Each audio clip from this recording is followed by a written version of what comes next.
Thanks for checking out the Brad and John Show podcast. This segment of the show is brought to you by John Combest's book, Stalking, Harassment, Internet Trolling, A Guide to Recovering and Rebuilding After Online Attacks. It's a great reference if you've ever been the unfortunate target of a social media attack. It's available on Amazon. Just search John Combest. That's C-O-M-B-E-S-T, John Combest, and the book will show up in your search results. Now it's time for another segment of the Brad and John Show. Can you handle it? It's me, Egbert, once again. I'm the new owner of this station. I went out and hired the best talk radio consultant, Jeff Allen from News Talk STL, and told him to hire the worst talent he could find.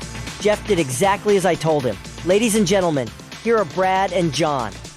He's always so complimentary of me. Okay, I could read my handwriting, and what it is, it's something that John said, which I come up with these ideas, and John refines them and makes them better. Okay. I'm going to combine two things into one. The initiative petition, which is pretty much going to be dead. I mean, wouldn't you say it's not going to happen? Yeah, it looks like it's DOA. Okay, which means that, and I know this is going to ruffle the feathers of a lot of people. First off, we're going to have legalized sports wagering in the state of Missouri because that's going to be. Thank God, yeah, thank goodness. Is that going to be the August or the November ballot? Do you know? I think it'll be November. Okay. I'm not certain. I think it'll be. I can look it up right now. And all the Missouri abortion laws will be overturned by the fact that initiative petition, that constitutional change will also take place because I think it's pretty much assured that that's going to pass. Wouldn't you say? I don't know. I'm not convinced of that. I think you're a little bit more confident about its passage than I am. And I have seen some early polling on that, Brad. I think Missouri Scout and Remington Research had a poll, I believe, within the last week that showed that it does not have support, but I could be wrong on that. I could be wrong. That's my asterisk there. I think what's going to happen is the same thing that happened in Ohio. They said the same thing in Ohio. It was exact same situation where they're going to change the Constitution to be pro-abortion in Ohio, and a lot of people say, oh, it's not going to pass in Ohio. A lot of Catholic people live here, and it passed. So now, all the... They'd both be November. Sorry to interrupt. It would both be November. Both sports betting and abortion would be in November. Okay. I said that we should have prostitution in the state of Missouri legalized, and we should have it for education. And John came up with the great name, of course, because what's the name of the ballot initiative for the sports wagering? What's it again, John? Winning for Missouri education. Which to me is so full of BS. It's so full of BS. So John comes up with he essentially polishes my idea of prostitution, legalized prostitution, and his comment was escorts for education, right? Yeah, I think that's good. It's got the alliteration thing. Now, we do have winning for Missouri education. I guess you could make it like spinning.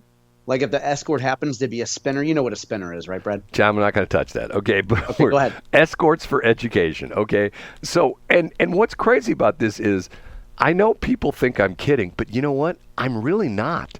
Because of the fact that if we can say, hey, it's going to help with education, how about heroin for education? How about meth for education? How about cocaine for education? People go, oh, cocaine, that's not a good drug. And you know what? All the meth money could go to mathematics, and then it could be meth for math. Right, and it also it would go mostly to the math department, but also go to the English department to teach students how important one letter can be in a word. You know what I mean? You go from meth to math. It's only one letter, right? Now it's be in the English department. Now, kids, you got to be careful what you spell, because if you spelled this M-E-T-H, that's that nasty stuff that you don't want to take. Oh, Brad, wait a minute. You're onto something. Guess what? What? We could do the same thing for heroin, because you add an E to the end of it, and it's a female lead character in a literary work. Oh, heroine. Heroin. Yeah, yeah. You're onto something, Brad. I know you have teacher friends who occasionally get mad at you for what you say on the show. Occasionally. Maybe this could be an olive. Maybe this could be an olive branch to them. Say like, okay, I know you're mad about the 4-day school week thing, but I've come up with heroin for heroines. Well, once again, I will tell the story that happened years and years and years and years ago for a friend of mine who at the time was a teacher. And matter of fact, it was my wife and her husband who were out for dinner, and she's sitting there telling us, and she was a grade school teacher at the time. She's sitting there telling us how tough a job she has, and it's so hard, and and the whole thing about it's so. And I said to her, okay, you don't work nights, you don't work weekends, you don't work holidays, you have the summer off. Yeah, but when we're there, it's so hard. And I said to her, okay. And she's talking about, I do anything for my students. My students are so important to me. It's so important that I mold their lives and give them this basic education because she taught grade school, okay? And I said to her, okay, let's say a research study came out and it was absolutely positively unapproachable is, I can't remember which one is it. Unapproachable. It was beyond reproach. Right, beyond reproach. Unimpeachable. How about that? Unimpeachable.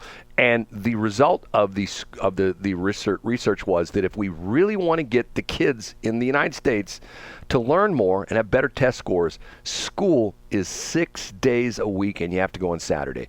Without a hesitation, she says, I would resign the day after that thing went into effect.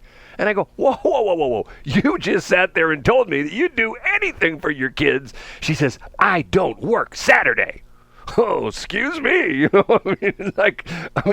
then Meatloaf's, I would do anything for kids, but I won't teach Saturday. Right, I won't teach Saturdays. I would do anything for my students, but don't wake me up on Saturday. Right. And see, once again, I'm thinking to myself, okay, and it sort of goes to this thing where we talked about this earlier in the week, where we talked about the fact that what was the thing I played? What was that soundbite I had? Don't you remember? Which one was that? Here, let me see. You had a bunch of great ones. You had some Joe Biden ones that were, the demons in a tube? No. A tube full of demons? No. Here's the Joe Biden ones. Well, make my day, pal. How about this one? I'll even do it twice. Yes, I'll even do it twice. Yeah. I hear you're free on Wednesdays. Okay, hold on a minute. That's what it was. Get in a long tube with a bunch of demons. Oh, okay. Was it this one? Hold on, man. It's the John Cone Best Top 3. No, that wasn't it's it. The John it was it this one? Hold on, man. It's the John Cone No, Best not that one. Top Okay. 3. How do you know all this? What are you, some kind of real estate agent? Oh, he's a realtor. There is a difference somehow. No, that's not it. Hold on. We've lost our way out of good intent. This is called a prosperous empire. I was a very poor student, but there was one class I was good at, history, and I never understood why until I got into my early 40s. I'm obsessed with pattern recognition. I know things don't change. I know humans definitely don't change. Circumstances changes, platforms changes, mediums change. We are the Roman Empire. Listen, America's got its things, what doesn't? But I promise you, nobody's leaving. So this is a remarkable place, but we must also acknowledge we've had a level of prosperity for so long that we're soft. People are complaining about going to an office 5 days a week. That's the Gary Vee thing. And I totally agree with that. I mean, he's looking at this from, the term for a while, 30,000 foot view. Remember that was a big term. 50,000 foot view. The 30,000 foot view. And once again, his background is was not born in the United States. He was born in Russia. That's right. He was a Rusky. Right. His parents were, born in Russia. His grandparents, and he talks about his grandmother all the time and his father and the whole bit. And once again, here's a guy who came to the United States, works his tail off, and he looks around and sees these Americans, I don't want to work on Saturday. You know what Gary Vee does on Saturday? Sort of interesting. Do you know this whole crazy thing with him on Saturday? No, what? Oh, is this where he goes around to garage sales? Yes, he garage sales on Saturday. Yeah, I think that's, by the way, at this point, first of all, I'm sure he does enjoy something from it, but I think I'll use the word gimmick. I think it's a great gimmick because he explains and he shows in great detail, like, if you really committed time to doing this, you can make money doing it. Oh, well, but once again, that's his point. His point is, and this is what's sort of interesting is, I know my mom used to have a couple of people that worked on our house and things like that who were immigrants. One guy was, he'd come over and, and she'd say, can you fix that? Yep, I'll be back tomorrow. I'll fix it. And he was back tomorrow and he fixed it. Yeah. And once again, it's that work ethic because of the fact that they come to this country and they see if you work hard and and you put in a lot of effort and you don't get deterred and you don't ever get to the point where you think, and once again, Gary will say it, United States, best country in the world. But the fact that he's saying he's afraid because everybody's getting too soft. And I say that all the time. I mean, like, for example, I told you that stupid thing I heard on, it might have been on KWMU, where they have this expert. He comes on and he says, well, if you want to maximize your vacation time, here's what you do. This year, Christmas is on a Wednesday, so you take vacation. You take Monday and Tuesday, and Thursday and Friday, and that way you get 9 days off. And I'm thinking to myself, dude, you know what? I mean, who the hell are you? I mean, first off, nobody's ever thought of that before. Nobody's ever looked at the calendar and go, like, for example, last year, 4th of July was on a Tuesday. So most people took off Monday, which means they got, Monday, Saturday, Sunday, Monday, Tuesday.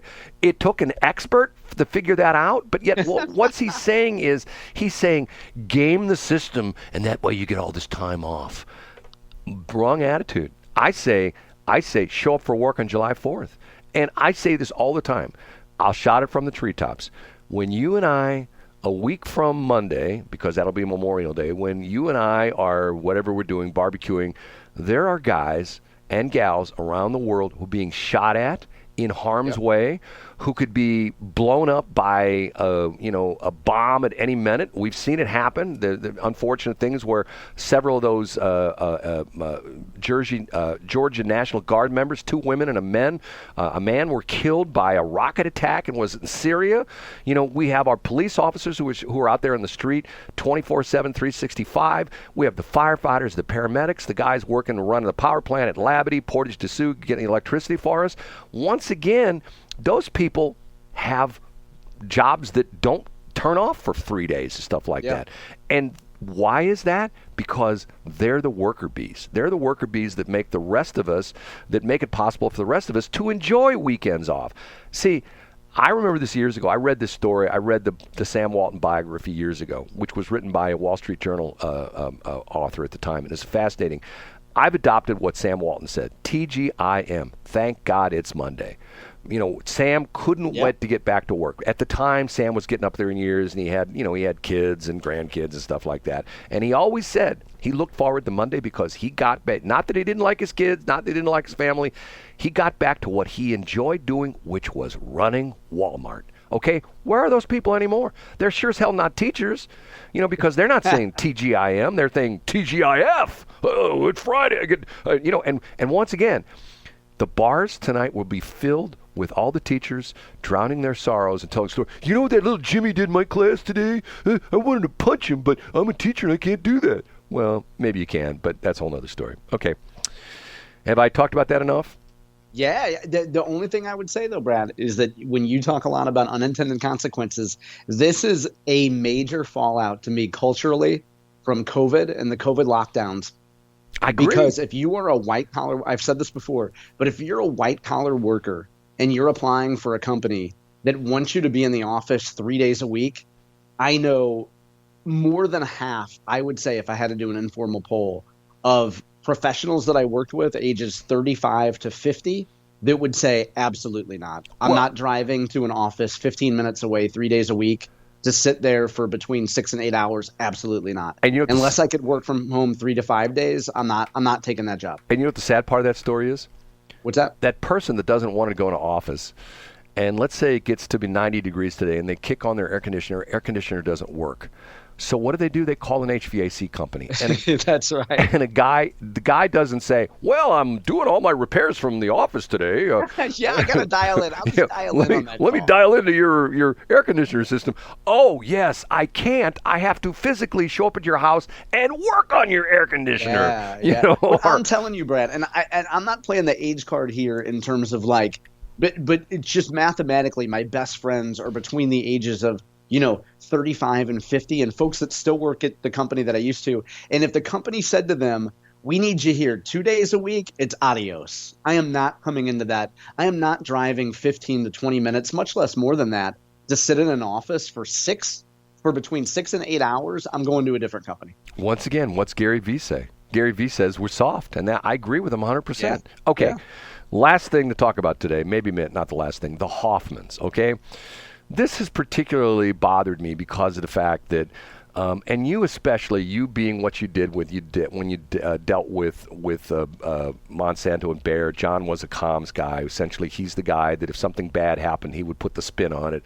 And I have a BS spin protector that our alarm that has been programmed into my brain that when I hear BS from a company, from an entity, I think to myself, this is BS.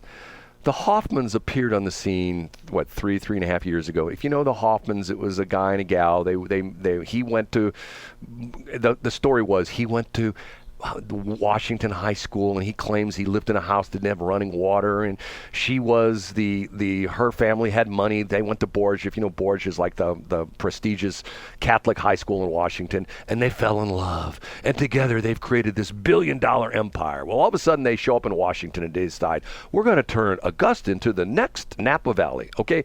But then they start, and we're going to spend $100 million doing it, and then it was $150 million, and they started buying everything in sight. Not just in Washington. They bought both the bars, the two biker bars in Defiance, plus the bike rental. They bought Hillman's Nursery. They bought this. They bought that. Now what are they doing? They're selling everything. And what's crazy about this is I drove through Augusta last night. I had to do some work at the crap transmitter site, and then I came back on 94, picked up Highway 94 into St. Charles County, and drove up on Highway 40. But I came through Augusta, and by the way, John, I did, and John's going to say, well, that wasn't, this was about, when I did this, it was about 6:30 at night. I did drive through Klondike Park. There was nobody in the park. Not one single solitary person in Klondike Park. The Giant Music Festival must have just ended, Brad. I think it did. Okay. Now the story is, and it's funny because Mike Otten sent me the story. It's on Channel 2. The Hoffmanns are selling off all these things. And they promise things. Oh, we're going to have this 5-star Michelin, what is the Michelin 3-star, whatever it is, restaurant in Augusta. And we're going to have this world-class hotel. We're going to have a golf course and an outdoor amphitheater. 3.5 years later, guess what? There's no hotel. There's no 5-star restaurant. There's no amphitheater. Do you have their statement in front of you, Brad? No, do you? I do. And Brad, how dare you question this, Brad, by the way?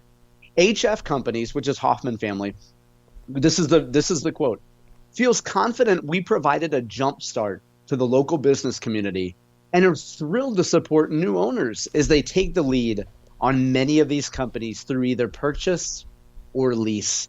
Brad, to me, this sounds like it was, again, that was Resuscita Annie was just yanked out of the pool, and the Hoffmanns came and did a little mouth-to-mouth and a little, Annie, are you okay? Are you okay, Annie? And brought Washington, and I should say brought that whole area back to life. And now that area can thrive. And thank you, Hoffmanns. Thank you for what you've done.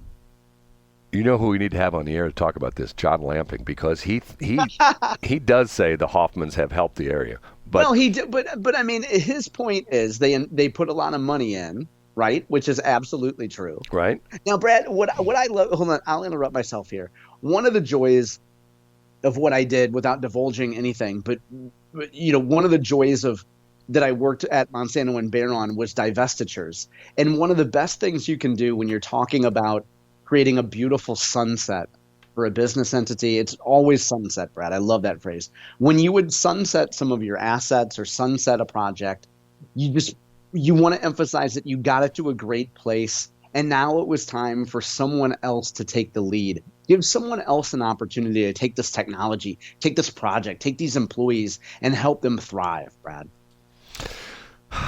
And you know what? It's almost What's that? It's almost the sunset of our show for Friday. It is, Brad. It is. John, read me that quote again one more time from the Hoffmanns. HF Companies feels confident we provided a jump start to the local business community.